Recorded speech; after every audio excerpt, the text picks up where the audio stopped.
feel with big time ideas. After all, you are entitled to Brad's opinion. Here's your host, Brad Allard. You like that? You like that little logo? Well, we have several people here today that are going to talk about a very big environmental concern going on out in the country on 1187.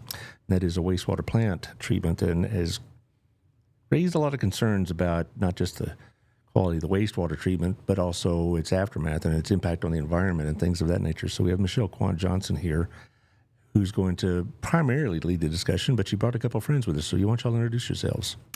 Yeah, I'm Kenneth Vaughn, neighbor of Michelle's. And with what, Unique Environments? I have a company called Unique Environments. We're a landscape services company based out of Irving, Texas. Okay, good. And you are? I am Ann Hoagland, again affiliated with Michelle because of this project. Just if y'all are new to the podcast world, if you got to be real close because you'll cut in and out, but maybe that far. You don't have to, smother it. Eat the microphone. And you can move the microphone. It's okay. Okay. It ain't going to break. Eat the microphone. Yeah, it's fine. But it's always fun. If you have any questions out there in vast listening audience land, will be on the screen. And so there you go. Taylor, we have a guest here. Taylor is What's actually in the up? studio. Where you been, man? Oh, just taking over the world. Yeah. Trying to be as cool as you. Well, keep trying. You're trying making hard. progress. Trying Just hard. quit buying those electric cars, and that'll be a big step forward. Yeah. How much do you pay in gas? Yeah, no, me nothing. Okay, fine. Smart. How much do you pay in electricity? Nothing. Okay, fine.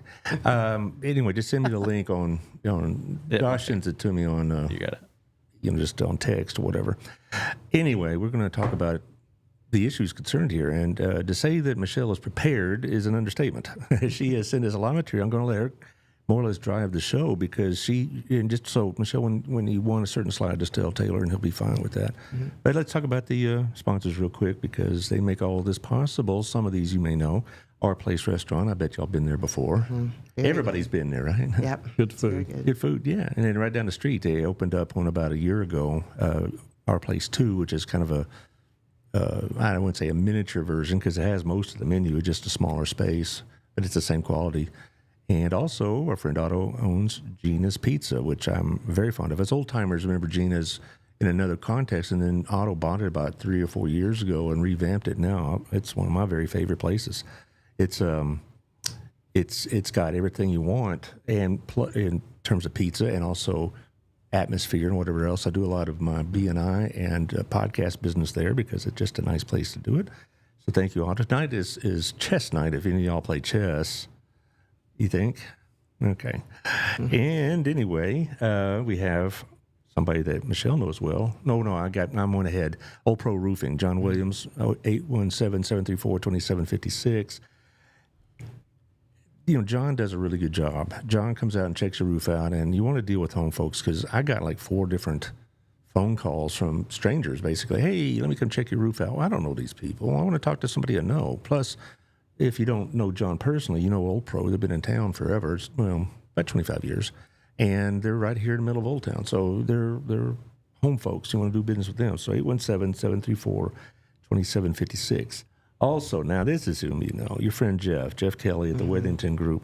Y'all worked together briefly at one point, did you not? We did. Jeff is a world-class guy.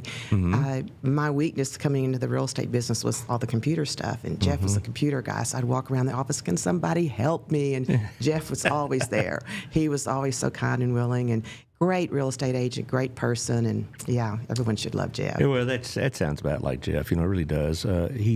We get together privately, if you will, off the air. And he's very personal company. And when you get a real estate client, you're in real estate also. Mm-hmm. What's the name of the firm you're with? I'm still with Keller Williams, 13 years. Keller Williams, okay. Well, is it you work out of the office here in Burleson? Yeah, the one right above Rio Mamba. Oh, well, I've been there more than once. Okay, well, good. But anyway, call Jeff at 817-781-0546 if you're looking to move in and around the area. Of course, you can call Michelle too. But, and Jeff won't mind. But there's a lot of real estate out there. They tell me the market's booming. It is. Houses that are priced right are off the market in 30 days. Mm-hmm. My last one, I got multiple offers on it in about 32 days. Good. He was on last week on the 4th. I saw him. You saw him? Okay. And we were talking about, the real estate business and all this other business. It's a great show. So check it out if you want to know what's going on real estate around here. Also, my friends at True Climate Heating and Cooling, the Will Cobb and his sister Emily Cobb, 682-244-2019. They have this $99 a year plan that'll help you get discounted rates on inspections, on new air conditioner units, on repairs. If you need them, you need to have them come out and check your air conditioning unit. They did that about a month ago, and it's very professional. About 10 minutes before the two gentlemen arrived, they sent a text. Here's what we look like. Here's what we'll be, looking at, and this kind of thing. So some people still get pretty nervous when they have people at their home, repair-related people, and so it was really a great experience. So I can definitely advise everybody to use True Climate, and you're going to need it because if your air conditioner goes out in July, you got a real problem. So there you go. You need to know if there's something wrong with it now. Also, tomorrow at 10 o'clock, we're going to have this gentleman on, Rod Lewis, which is on the Burleson News Express. Keep up, Taylor. Come on. Trying to find it. Hold on. He's trying to find. See, he's a rookie now. It's like I got used to Josh, and now I got to train this guy all over again. Anyway, tomorrow I'm going to have Rod Lewis at the Burleson News Express, and he's doing a print newspaper, and it comes out every week, and it's on. I think there's like 48 different locations that you can pick one of these copies up, and it's nice to have an old print newspaper. As old timers remember the Burleson Star, and he's trying to recreate that. You found it. There it is, Burleson News Express. Okay, so check out that show tomorrow. I think that's it. Anyway, our friend Aaron over in Cleveland says, hey, he's a regular listener. Okay, where do we start? There is a proposed wastewater treatment plant that's being proposed on 1187. Mm-hmm. And I'm just going to read from the Texas Commission on Environmental Quality, the notice of a public meeting, et cetera, that application and preliminary decision, James Gregory Kuntz and Kathy Ann Frederick at 217 Market Street, Burleson, have applied to the Texas Commission on the Environmental Quality, that's the TCEQ, so if you hear that acronym, that's what they're talking about, the Texas Commission on Environmental Quality, for a new Texas pollutant discharge elimination system to authorize the discharge of treated domestic wastewater at a daily average flow not to exceed 225,000 gallons per day. The facility be located approximately 2.7 miles east of the intersection of Farm to Market Road 1187 and Interstate 35. So we're talking about right down the road from us here. We're not talking about something way out in the sticks. We're talking about right in the middle of basically southern Tarrant County, isn't it? Right. It's about 2.5 miles behind Hughley Hospital. Mm-hmm. So very close. Mm-hmm. And, we don't know for sure how far the odors are going to go, but a lot of people may be affected by that. The treated effluent, which is another word I bet you'll hear more than once, treated effluent will be discharged into an unnamed tributary, thence to Village Creek, thence to Lake Arlington in segment number 0828 of the Trinity River Basin. Right there, I read this, and it says, basically, you're going to have this treated water, I guess, that's going to end up in Lake Arlington. Do I want that in Lake Arlington? And you're supposed to have some idea about the water issues. Yeah, Bethesda, Bethesda Water Supply Corporation, they pull from the Palexian Trinity aquifers, but they also purchase treated water from the city of Fort Worth and the city of Arlington. Mm-hmm. So city of Arlington pulls from Lake Arlington, they treat the water, and then they distribute it, they sell it. So basically, Bethesda is buying the treated water out of Lake Arlington. When I go to my kitchen sink and I put my water on, I want to drink it, I want to know it's good quality. Mm-hmm. Well, the real problem here also, this is where Michelle can come in. This is right next to your property, is it not? The effluent's going across my property, and it's not going directly into Village Creek. Mm-hmm. And that's the big stumbling block in this application, and the big thing that no one has admitted so far. It goes into my stock pond, which is it's 284 feet from Village Creek. And it'll be staying there all year, except in the spring when we get those flooding rains. And at that time, the stock pond and Village Creek become one. Everything down there is just flooded. So that's really this is my pond. So you see how far it is from Village Creek? This is where my daughter lives, and she has young children, and they play all in this area. We fish in the pond, we kayak.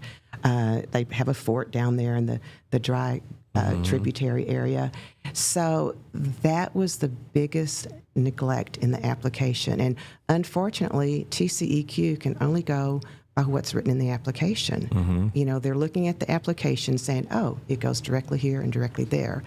And so that's where I kind of come in. If you want me just to tell the story a little bit. Sure. So when you Yeah, go ahead. If you need the slides, just tell yeah, her. well, I was kind of laughing because you said, oh, Michelle knows a lot about, see this notebook? Yeah. I mean, for the past year, I've been studying about wastewater treatment plants, not really what I wanted to know about, but, if everything operates properly, supposedly they're going to be okay. But that's not generally the case.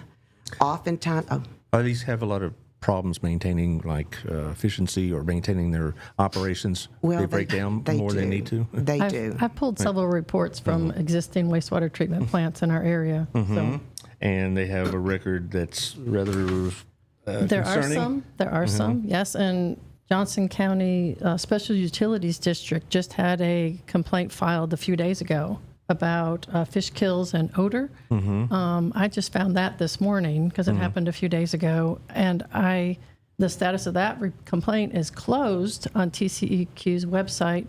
I emailed TCEQ today because at the bottom of the complaint it says the complaint has been assigned and will be further investigated by an environmental investigator. But TCEQ has closed that as their status. The status date closed was 6/1/26, but if it's still if it's passed on to an investigator, what happened? Was there fish kill? We don't know. There's nothing on the TCEQ website that indicates what happened. And you, sir, are a neighbor, I assume. Correct. Okay, and this also would probably affect you directly as well. Yeah, it does. I am directly east of where the wastewater treatment plant will be. Out of my backyard, it'd be about between 50 and 60 yards from my back fence currently. One of my concerns, as Ann was talking about here, it reminded me of last summer. We have a warehouse development that is to the south of where we live. And last year, they had they have an aerobic system, which those are fine and they work fine, but it was broken and raw sewage ran down the ditch into the drainage ditch for over a month. I called the owner numerous times and asked him, please get out here and get this fixed. It wasn't a hard fix. I've got a little bit of experience with those. It wasn't a hard fix. When he didn't do anything after a week, I called Tarrant County. Tarrant County came out, the health department addressed it, and I said, well, when's it going to be fixed? They said, we've got to give him 30 days. So he sent notice for 30 days.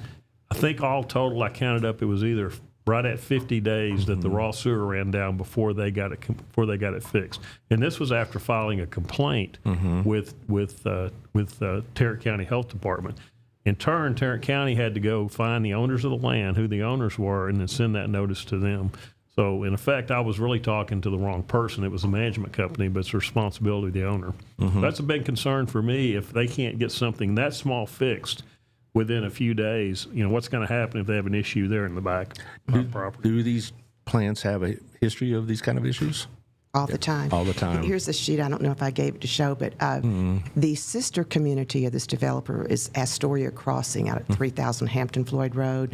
Same developers that are putting in our neighborhood. And you see the red, every quarter they've been in violation. Oh, okay. And then this yellow, This company you were talking about is in violation? Yes. Okay, we're not talking about just some other... No, we're talking about this CPO company. Ventures and the builders. So this is, their effluent levels were too high, and then they got a violation on 115 of 26. So that's what we're trying to say. If it were a perfect world and it worked perfectly, maybe we wouldn't have concerns, but that's not the reality. And so my concern, could you put up the big map that shows the neighborhoods and the route of the effluent? Because I kind of want to show you where we each are. No, not that one. Let's see, it's the big one. No, not that one. We'll go through get to them all. those later. That's the floodplain. No, not that one. Well, it's another floodplain. Come on, Taylor. Oh, not that one, Taylor. We'll get to that one too. I wish I could talk about that now, but we'll talk about it later. Okay, let's see. Yeah. He'll keep flowing big through one. He'll be going through them. Well, it's all right. Basically, what I wanted to say is that is this it? Yeah, that's it. Okay. Okay, so here, this is Kenneth's neighborhood over Brook Farms. This is Ann's neighborhood. This is where I live. Right. And so this is the wastewater treatment plant, and then it's going to go straight down there into my pond at the end. But it was if what they're telling you though is it would go all the way into to the Yeah. creek. And then you're saying, no, that's not what's going to happen. Right. That's going to go into your pond. If he wanted, can you flip back to that other slide that showed the page in the application that showed the affluent route, and then the actual affluent route? It was two different ones.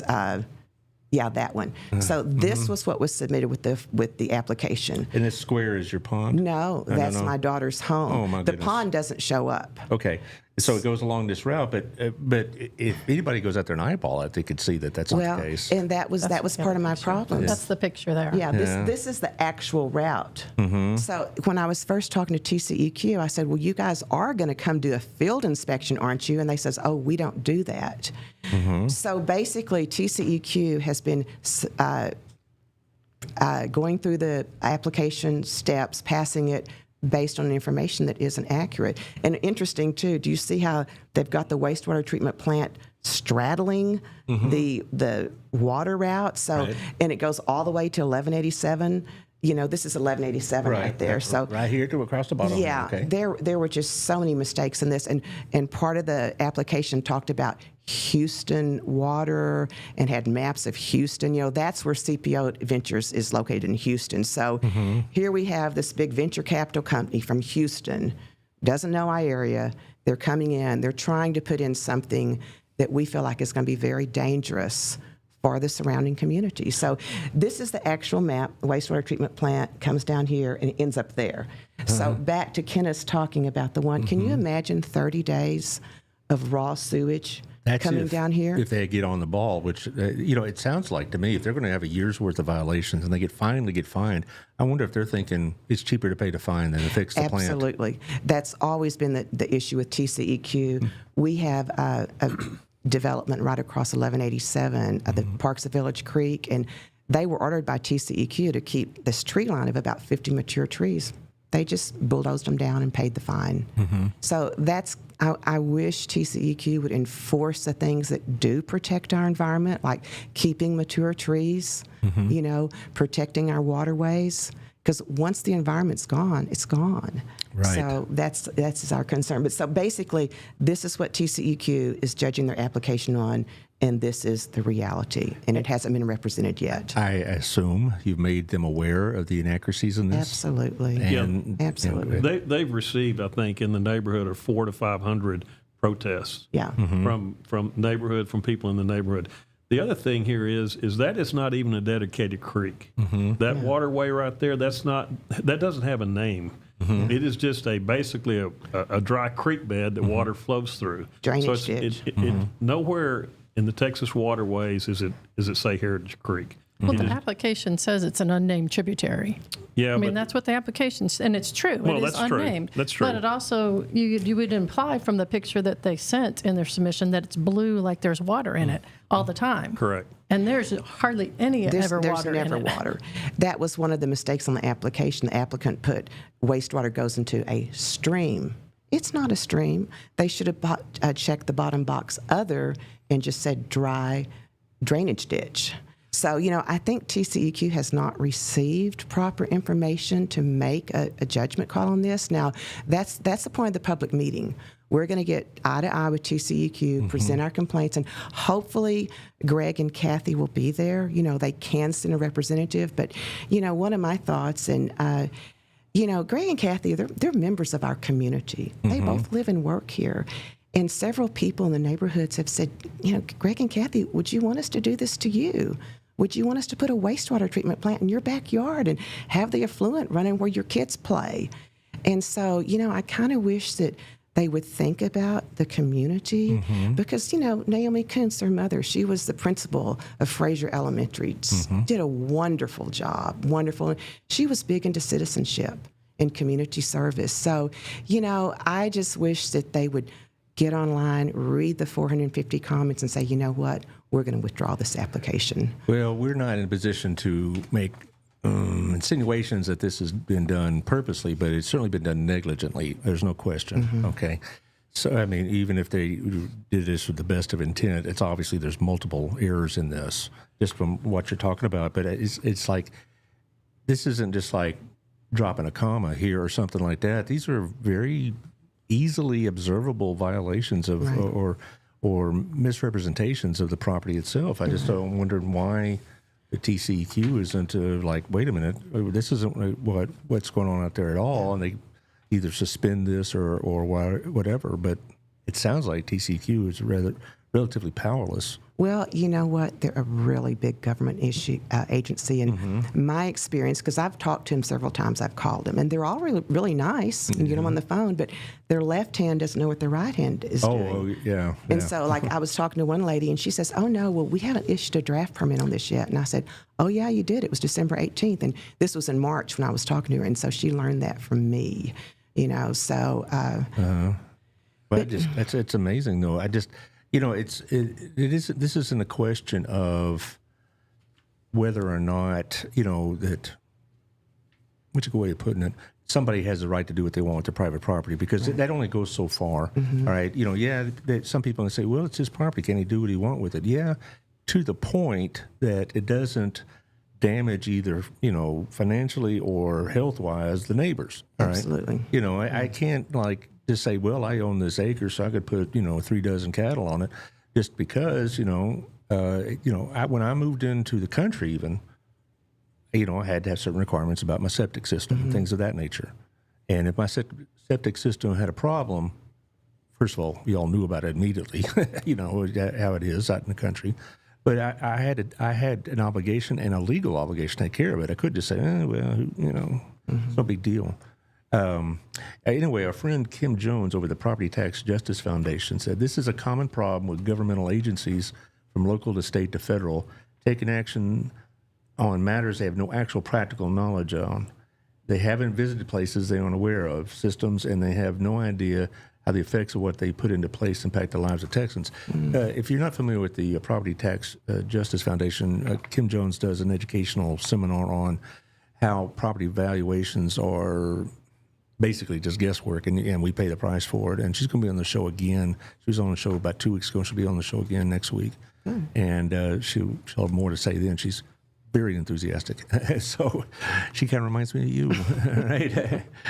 Anyway, I'm just saying that people do have the right to do within limitations of what to do with their property, but they don't have an unlimited right. And I just don't understand why.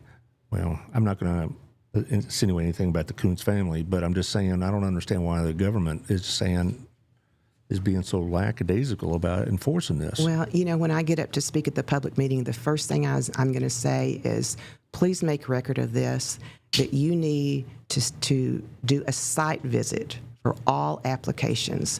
I believe if they had done that back in June of last year, we wouldn't even be here today. They'd come down there and they would say, oh, well, this isn't even a TCEQ issue. This is a property rights issue. This isn't going into state waters. This is going across into a private pond of another property owner. But see, that wasn't the information they received in the application, so they're just going on that. Somebody named Weinbrenner is watching. Angela? Yeah. Okay, she's watching. She'll have to make a comment to show up on the screen, but I see who's watching. How are you doing, Angela? Anyway. Well, I guess one other thing, as Michelle said, we got notice in July of last year. Nobody along the east side of where this system is going to be put in was notified. Michelle took her time and notified everyone in that area that there was an application had been made. Also, there's supposed to be an application is supposed to be filed in a public place. We had to hunt for that. Finally found out that it was filed at Crowley Public Library. And we've had 2 different people go to the library and ask them for that piece of documentation, and nobody can find that piece of documentation. And people at the library said, I never remember seeing that being filed. So there's just a lot of red flags, as Michelle said, in this application. And just, I think this from the standpoint of them, running this stuff through private property. That surprises me also. I mean, it just seems to me if they're putting this application out there with false information, mistaken information, I'm not going to again make accusations of criminality here. I'm just going to say it was just poorly done. Don't they understand the legal ramifications of what they're asking? Well, that's what I was really concerned about because, we got the first letter May 12th of last year, and then my son-in-law printed the 146-page application, so I was going through it. And then I got to this letter It's a sworn affidavit, and Kathy Frederick signed it with her signature, and it just says that I certify under penalty of law that this document and all attachments were prepared under my direct supervision in accordance with a system designed to assure that quality personnel properly gather and evaluate the information submitted based on the inquiry of the person and persons who manage the systems or those persons directly responsible for gathering the information. The information submitted is, to the best of my knowledge and belief, true, accurate, and complete. And I am aware there are significant penalties for submitting false information, including the possibility of a fine, imprisonment for knowing violations. I further certify that I'm authorized under 30 Texas Administration Code to sign and submit this document. So, when I read that, I was kind of afraid for Kathy because I thought, you know what? Maybe she doesn't know I have a pond on my property. Maybe she doesn't know that my cattle drink, that's their water source. Or maybe she doesn't know that my grandkids are down there fishing and playing in this water that's going to be getting the wastewater effluent. So, I reached out and texting and emails, and we exchanged a few. And I said, Kathy, here's all the mistakes in the application. You need to correct this. And then she just started she didn't respond anymore. So that kind of concerns me because you sign something serious like this and then you're being made aware of the mistakes and you haven't changed them. TCEQ is just basing their procedures on what was in the application. And there were 18 mistakes that I identified in that application. And you made them aware of those mistakes? Yes, I did. And they haven't responded? No. I don't know. I'm no lawyer. I don't know the law. But boy, that sounds like they're sticking way out. If they have signed something of that nature saying, we believe this to be true, when you've made it quite clear that there were mistakes in the application and no attempt has been made to either change the application or rectify whatever problem is you're bringing up. And then also they received filings from my attorney, and they made them aware of the mistakes in the application, and they haven't changed them. So, I'm just kind of afraid for the Kuntzes. I'm afraid that maybe this big capital equity group out of Houston is just running the show, and the Kuntzes are going to be, are going to take the fall for it. Well, when you were reading her affidavit that it was all well and correct, I was thinking, would I know sitting there what was being done was correct and accurate? I have no experience in this. Right. I have no experience in wastewater treatment or the other environmental impact statements and all the other stuff that goes with this. And if somebody told me, he said, yeah, it's all good, I probably would just signed it because, I'm naive like that or trustworthy or whatever you want to say, or stupid. I'd be, because I'm stupid like that. It's okay. And I'd sign it. And I don't have any experience in this. Well, it was a complicated application, and I believe they were just going by what this investment firm was setting up for them. But bottom line is, when you find out that there's mistakes, you're obligated to correct them. Yeah, they are. I mean, it's not like these aren't just typos either. These are like geographical misrepresentation, shall we say, and that could be observed by anybody that stands out there. Absolutely. Google Maps, anything. And the fact that they've had all these comments online and attorneys' filings, and they just haven't done anything about it. Now, Ann, you're, like you said, you do the water aspect of this. What would be the impact if, this plant is ultimately built and it ultimately breaks down? What would happen to the neighboring lots and areas? Okay, so I am not a water expert. Well, okay. Well, you know more about it than I do, so you're the expert on the table. I have a certified wildlife habitat on my property. So with the National Wildlife Federation. What do you have on your property? I have 2.6 acres. It's nothing endangered. There's no endangered or special species. No African antelopes or anything. I wish I could find a black-eyed vireo. I think that's the one that's the kicker. If I could find one of those. Okay. But so I have done a lot of research just with what's called Village Creek Watershed. And Taylor, if you want to bring up that map I had last submitted. So if you look at this map, this is what's called the Village Creek Watershed. It flows into Lake Arlington up there in the northeast, and Village Creek is in the center of it. But you have Quill Miller Creek down in the southeast of this map, and There are also already 2 wastewater treatment plants that flow into, I think it's Quill, or I don't know how to spell it or pronounce it, Quil. Quill Miller Creek. So there's 2 watershed protection or 2 wastewater treatment plants already on Quill Miller that flow into Village Creek. Johnson County Special Utilities District, they are also directly flow into Village Creek. They, in 2017, has said, okay, we want to expand our volume to 790,000 gallons a day. Now, the proposed treatment plant that we're looking at and talking about today is 225,000 gallons at maximum capacity when it's all built out. Now, recently, I'm trying to think where I have my note on it. This one here. The Johnson County SUD put in an application to TCEQ. The date of this recently, where's the date? April 17th, 2026. So just a few months ago, Johnson County SUD wants to increase to a maximum flow of 1,500,000 gallons per day. That's a lot. Now, Johnson County's SUD, I mean, they pull out things like the city of Joshua, their manholes. So like what's coming through on the streets, right? So it goes through the wastewater treatment plant. And so a major city operation like this, I can say, okay, yes, you have to have some place to put your treated water, right? Right. But if we're they're requesting an increase to 1,500,000 gallons, how much can this water take?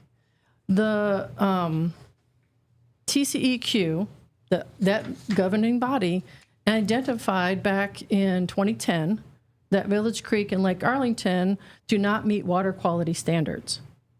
Okay? And then in 2024, Village Creek has been listed as impaired by the body of TCEQ. So TCEQ already identified that Village Creek is an impaired water body going into Lake Arlington, who then we process and everybody gets that water. Bethesda gets that water. So if it's already listed as impaired, why would we allow more things to go onto it or into it?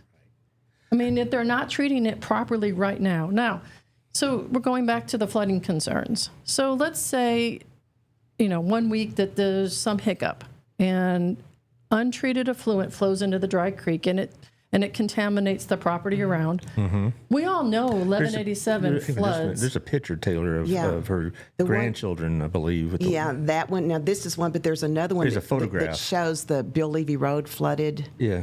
Let's go to the next picture. We'll see if it's there. Yeah. No, this is your That's my neighborhood. Yeah, we'll talk about that next, but we want to. It has a couple of her grandchildren on the photograph. Oh, that one? Yeah, well, it just shows the flood. Well, besides that, there's one that shows the flooding. Oh, well, yeah. Well, not that one. That's the fish. So, imagine all my fish are going to be dead. Yeah. That takes from our lifestyle. You can't do that. So there's one with the signs, the road signs of the creek. Oh, this one. Okay, so this is what I wanted to talk.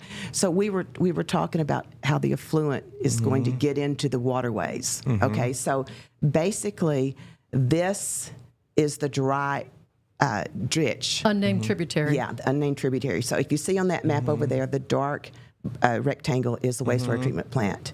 Okay, and so the flood map that was submitted with the application acts like the water just is only in the blue area. But the little red that I circled shows that it goes, this is Bill Levy Road. Angela couldn't get to work one morning because it was totally flooded. Right. So all this flooding is, the wastewater treatment plant is right over there. So the wastewater treatment plant is going to be built in an area that is known for flooding. And that wasn't mentioned in the application either. So we were talking, let's say it's in bypass or failure mode. So all the wastewater, all the chemicals are just going to come over all the neighboring properties. That was the next question, because, you talk about breaking down, but these things are also designed, if they're overloaded, just to send it out there, right? Absolutely. And so even if, that's the way it's supposed to work. Even if it's working, that if it's flooding and it's overtaxing the system, they'll just send it out there, and all that untreated water basically is flowing over your land and Yeah. everybody else is around you. And legally, in the permit, the draft permit, it allows them to go into bypass mode for maintenance. So bypass is when it's not getting treated; it's just bypass. So basically, all the sewage is going to be flowing across the neighbor's property. So, yeah, on page 10 of the draft permit, it says the permittee may allow any bypass to occur from a TDS facility which does not cause permanent effluent limitations to exceed an authorized discharges amount, but only if the bypass is also for essential maintenance to ensure efficient operation. So, and then up here it also talks about that it's not supposed to be 40% more than it's allowed to emit. So that's kind of concerning. Like, let's say a part goes out, and they got to wait 2 weeks for the part to come in. 2 weeks, we're going to have raw sewage coming across our land, going into my pond where my grandchildren play and fish, and my horses and cattle. That's their main source of water. So, you know, it's just kind of scary when you think about the potential for harm in this. And there's a lot of chemicals used.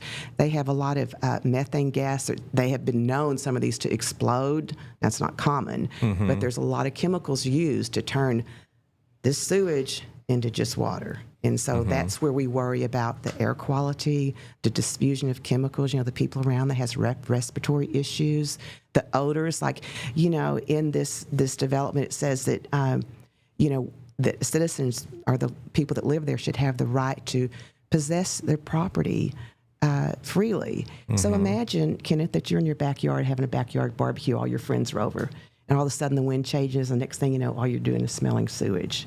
I mean, that's damaging to the surrounding people. They can't possess their property the way they intended to.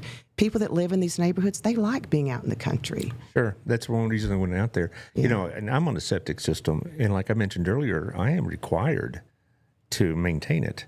Absolutely. And, yeah, and if I just say, oh, well, my neighbors can just go hang, they could file a complaint against me or whatever else. And if I neglect to do that, then they take me to court. And not that I'd do that, because you know, neither my wife or I want to live in that situation where our septic system isn't working. But that's my concern really isn't so much that it'll break down, even though that's a serious concern. It's just even when it's operating naturally or normally, it's still an environmental concern. You know, even if you say, well, this doesn't happen often, or you know, this has been shown to work, whatever. Well, even if they work as designed, you're still being damaged, period. Okay, so what are the options to try to prevent this from happening?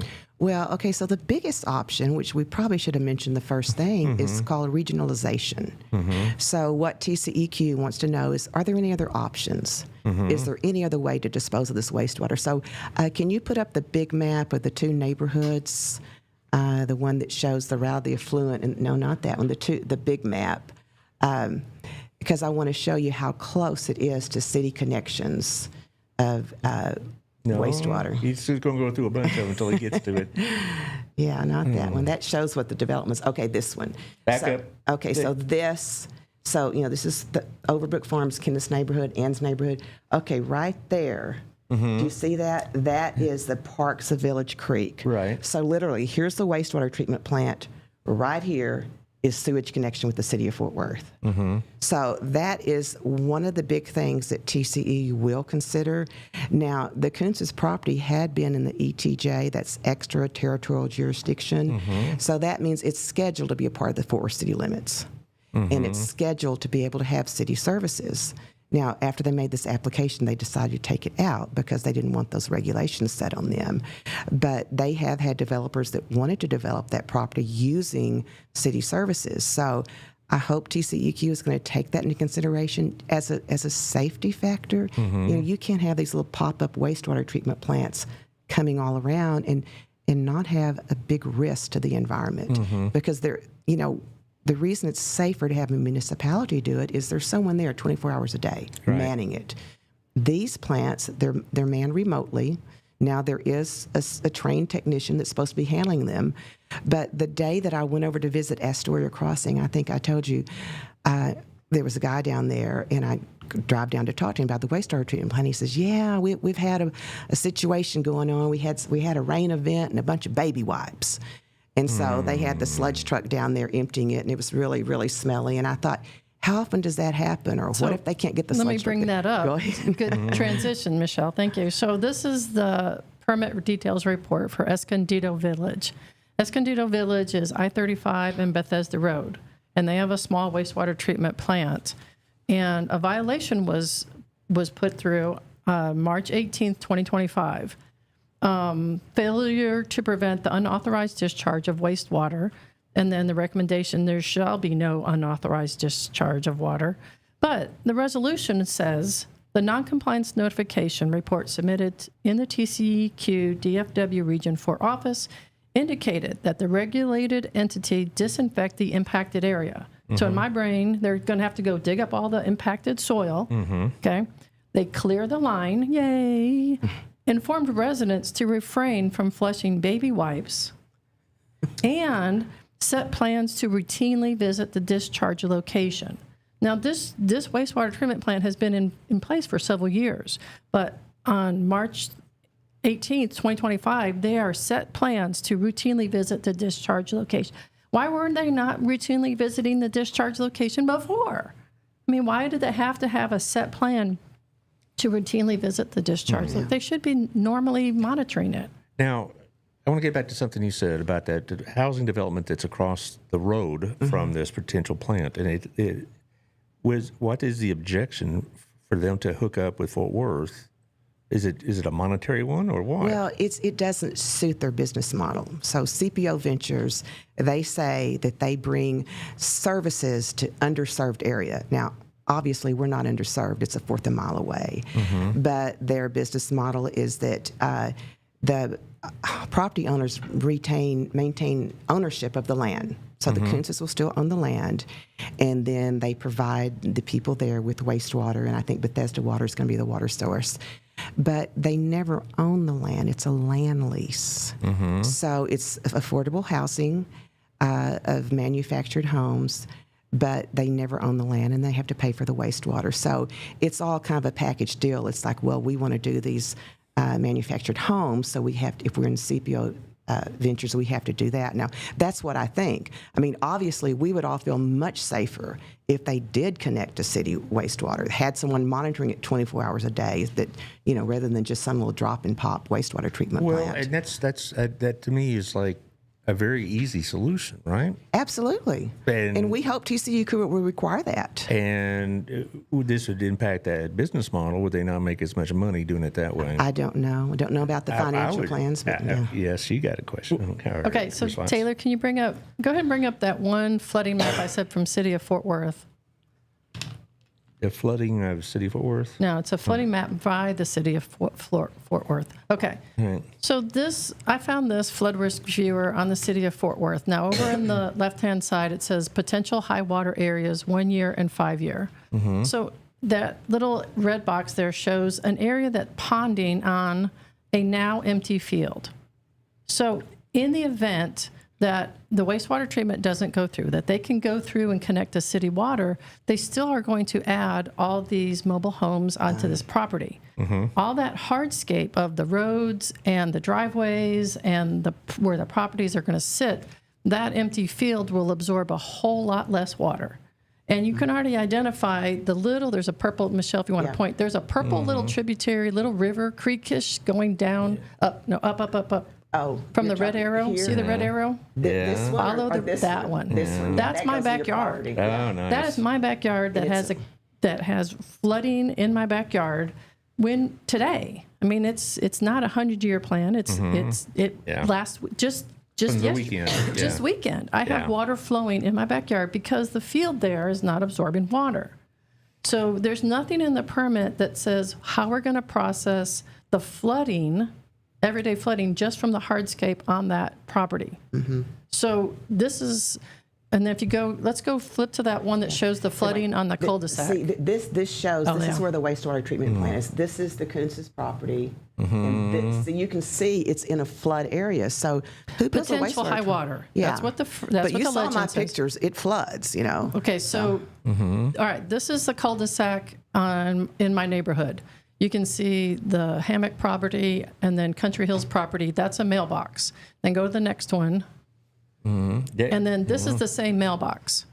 That's how bad Okay? it is. That's how bad it gets when we have heavy flooding, and that's all coming from that now empty field. Hey, where the mobile homes where the will be. proposed Yeah. mobile homes are going to be. So even if they go ahead and connect across the street and they build some other kind of structures there, somebody has to address the flooding that's going to be coming into my neighborhood. So right now, we should segue into this. You have a public meeting coming. Yes, June 18th, if he wants to put that slide Yeah. up, the advertise it. We hope the whole community will turn out because, it's going to impact everyone. I mean, they're like putting a small city over there, 1,130 mobile homes. I mean, 2 people per home, 3 people, that's 2,000 or 3,000 people coming and going from a little 60-acre property. I don't know how they're going to have the roads to service them. I don't know about medical services, fire, police in the county area, that much of a strain on our county services. So the problem that we face with this, you'd think that the government would look at this as a whole package. Oh, we're going to do the wastewater treatment plant. Well, what about the community? What about the neighborhood? What about the flooding? But no, they just look at it as one thing. So yeah, this is our public meeting. If you put it back on the screen, there you go. Thank you, Taylor. Thursday, June 18th at 7 o'clock at the Forest Hill Civic and Convention Center, which is on 6901 Wichita Street. Yeah. Are the owners of the property going to be there? I don't think so. I visited a civic center last week, and they had, I think it was John Nigel, who represents Serpio Ventures, and then Peter Gregg, their attorney. That who they had listed as coming. But I hope Greg and Kathy will come because they need. I mean, they're good neighbors. We want them to hear our concerns and consider just developing their property like the surrounding community. It's acreages with septic tank, or if not that, let's get some city regulations in there. Let's don't just have this wastewater treatment plant that can potentially damage everyone else's property. So we hope they'll be there, and we're having county commissioner, we're having Senator Phil Graham's office, David Cook, our representative, Phil King, excuse me. Phil King, yeah. David Cook, our representative, he's the one that requested the public meeting. He'll be there. We're having Matt Adams from the Star Telegram, and I think we're going to have Channel 8. Ooh, that'd be good. Yeah, we're gonna Snoop Jackson. Yeah. I think he's gonna come. He doesn't make a commitment real far in advance, but we've talked to him. But we just kind of feel like that if the real picture gets represented, this thing isn't going to go through.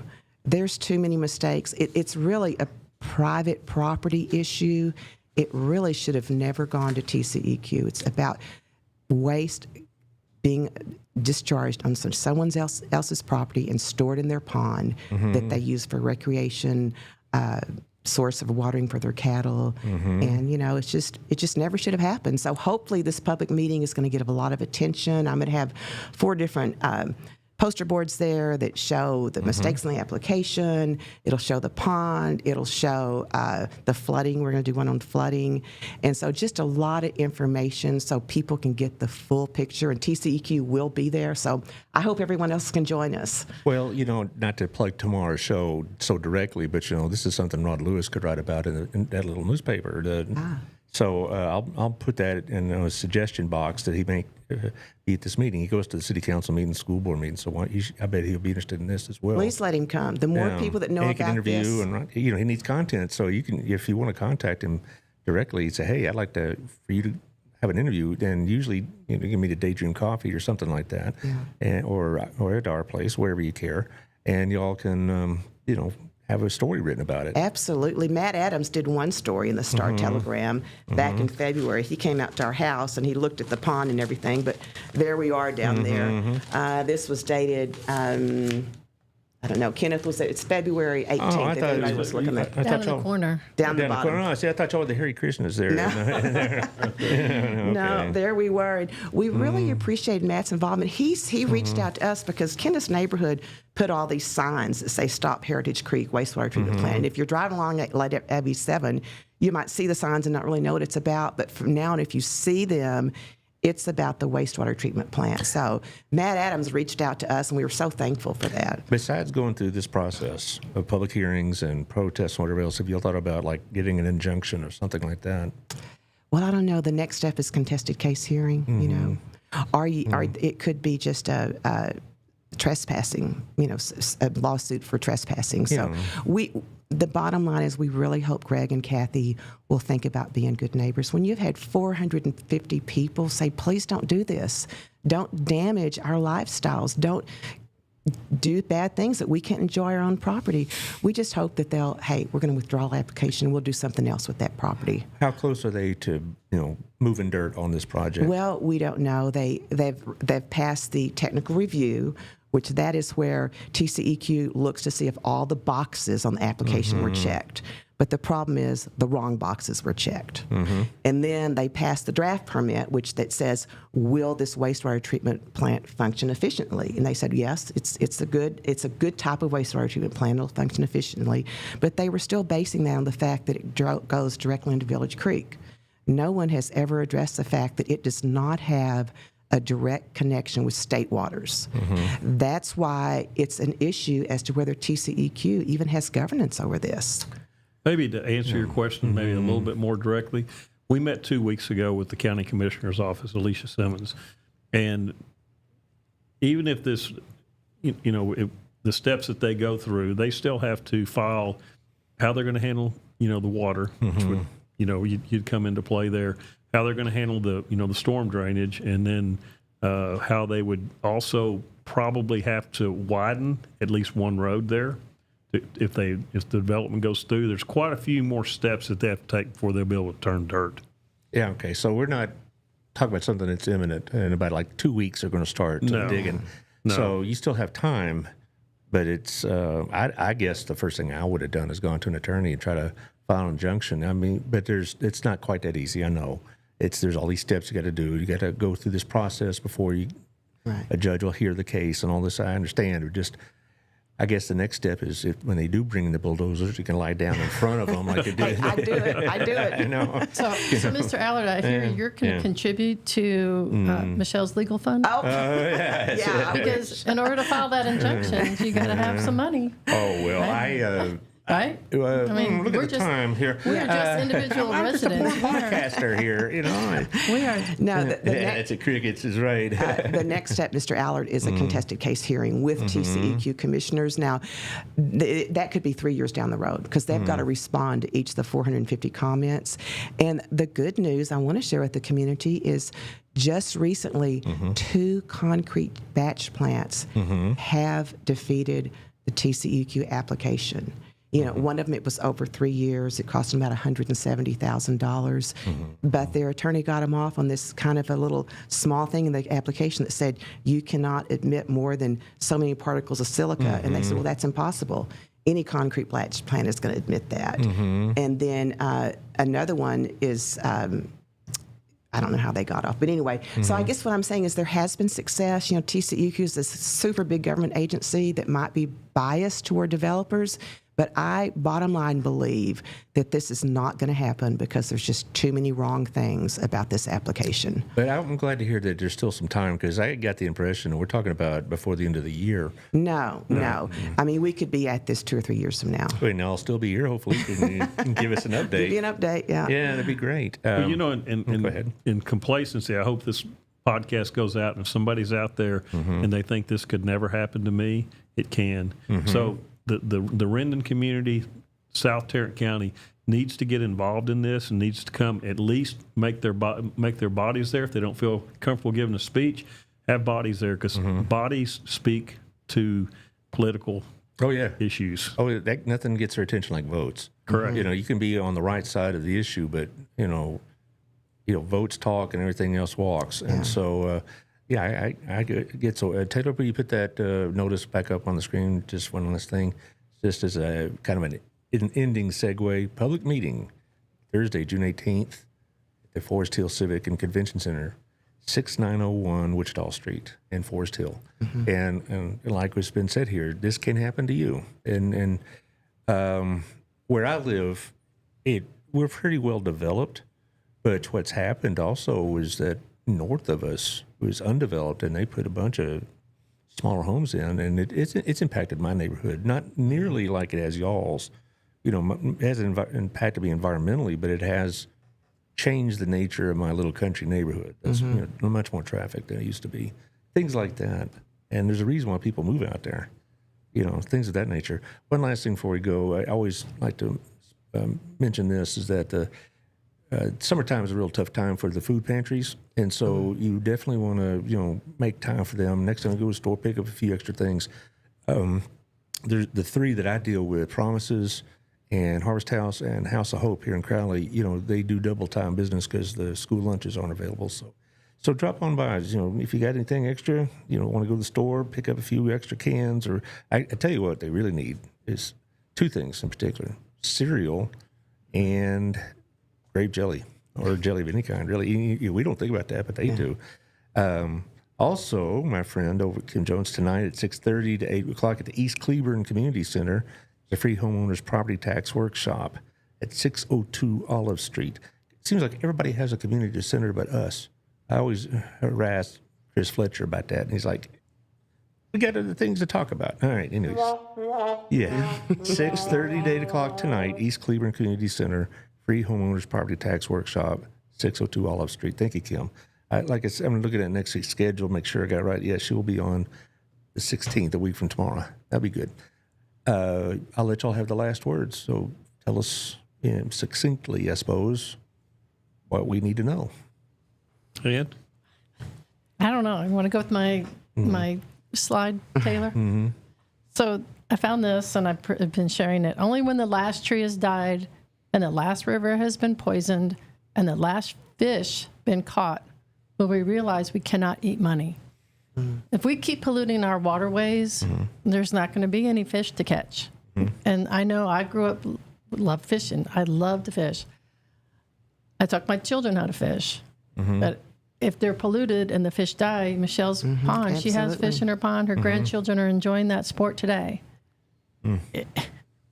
Where are we going to be? Right. And I guess my last word is, please do come to the public meeting. Let your voice be heard, because all the residents in that area are going to be greatly affected, and your support would mean so much to us. And I hope Greg and Kathy will be there. Really want them to be more involved in this application, to really know what they're signing and to know what's impacting the community, and just to hear our voices. And you, sir? yeah, from a personal standpoint, we really enjoy our backyard. We look out over that 60 acres. I'm not naive enough. I didn't believe 9 years ago when I moved to that would never be developed. My vision was it'd be 1 acre, 2 acre, people with septic systems.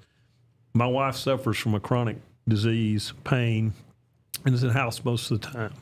And so this would definitely impact her sitting outside. I can tell you right now, she's not going to sit outside each day and look at that and smell what she has to smell from that plant. I know they say that there's, they keep the odors and stuff down, but I've been around wastewater treatment plants, and that's not the case. Right. It always has stench to it. So like I said, from a personal standpoint, it would definitely impact my family. Well, Michelle, tell you what, will you let me know after the meeting how it went? Absolutely. Why don't you come, Brad? Come on. We can do a live podcast down there. Yeah. Taylor, you hearing this? Come on, Taylor. We'll all get the word out. A live podcast, costs a little money, I'm afraid. But anyway, just let us know how that goes, and Sure. And let us know the progress in this as it goes on further. We can do the show again in a few months if you'd like, and you can Absolutely. give us updates and whatnot. And particularly if y'all are successful, I'd like to hear about the story. So, Well, we'll be successful if the Kuntzes just realize, would you want us to do that to you? I mean, have some thought about our community, citizenship, and, just what you're doing to your neighbors. So hopefully that'll be the case. Hopefully they'll get withdrawn. Hopefully it's not going to go on another 2 or 3 years, contested case hearing and all that. So that's our best case scenario. We hope that they understand that withdrawing is the right thing to do. well, y'all out there in listener audience land, share this with other people, not just to just watch it and move on. Share it, because like you said, if you're not directly impacted by it, I bet you know somebody it is that will be. The citizens who use Bethesda water are impacted. Okay. Because Bethesda purchases their water from City of Arlington, and City of Arlington takes their water from. We're just hoping that all gets treated properly. Well, that's the angle I'll use when I promote this show. I see it's live on YouTube and Facebook, but I also go in this afternoon. I'll put it on. Said, okay, check out this version of it on YouTube, and I'll say, hey, if you use Bethesda, pay attention, and a lot of people do. So thank y'all for what you're doing. I wish you the best. Yeah, we'll keep you updated. Thank you, Taylor. Thanks for making an appearance. Of course, anytime for you. Yeah, of course. And then tomorrow, like I said, 10 o'clock, I'll talk to Rod Lewis and say, here's a story that'll probably get you a lot of attention. All right. All right. Thank you all very much, and we will see y'all tomorrow. Okay.